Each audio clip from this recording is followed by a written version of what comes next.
Hello viewers! Welcome po sa ating mini vlog. Andito nga po tayo sa Kalibo Plaza at ang kaganapang ito ay tinatawag nilang opening salvo sa darating na Ati-Atihan 2024 Festival dito po sa Kalibo, Aklan.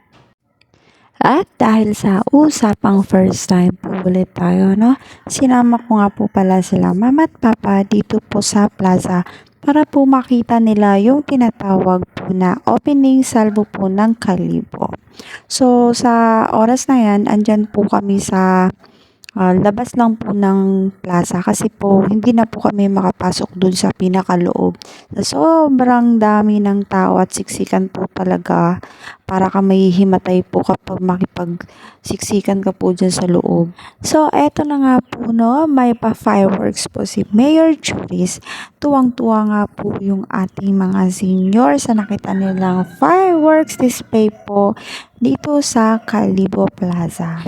Ang opening salvo nga po pala ay kinaganap sa tuwing ika-3 linggo po ng October. At makikita nyo po dyan yung iba't ibang grupo po ng mga banda na nagpa-perform po sa tinatawag nilang sadsad. At sa mga oras na yan nga po, no, siguro po basag na po ang eardrums ng ating mga senior dahil sa sobrang lakas po ng mga drums and lyres po ng ating mga tumutugtog na banda. Sa sobrang tuwang-tuwa nga po ni Papa, no, gustong-gusto nga daw niyang i-uwi yung mga nagpe-perform sa Bicol dahil mapapainda ka nga po talaga sa kanilang drums and lyres performance po dyan po sa sadsad.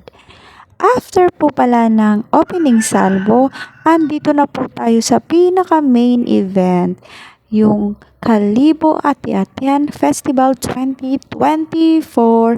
So, ayan nga po na makikita po natin yung mga tribo po ng Ati-Atihan. So, merong modern na tinatawag nila, modern tribe and native tribe. So, hindi ko na po alam kung ano po yung iba't ibang klase ng tribo po ng tinatawag nila dito. So, ayan nga po, no, sobrang tuwang-tuwa ng ating mga senior sa nakita po nilang parade. So, eto nga po, no, yung pinakadulo ng parade kasi bawal po kasi magpa-picture po doon habang nagpa-perform po sila doon sa highway. So, inantay na lang po namin sila dito sa dulo. So, ayun nga po, no, nagpi-picture na po kami para po sa kanilang memories at remembrance din po dito sa Kalibo Ati-Atihan Festival. So, ayan nga po, no, mission accomplished na naman po tayo para po sa ating mga senior. So, till next year po, thank you for watching po sa aming mini vlog. At ito nga po yung first time po ng ating mga senior dito sa Kalibo. Thank you for watching. Bye!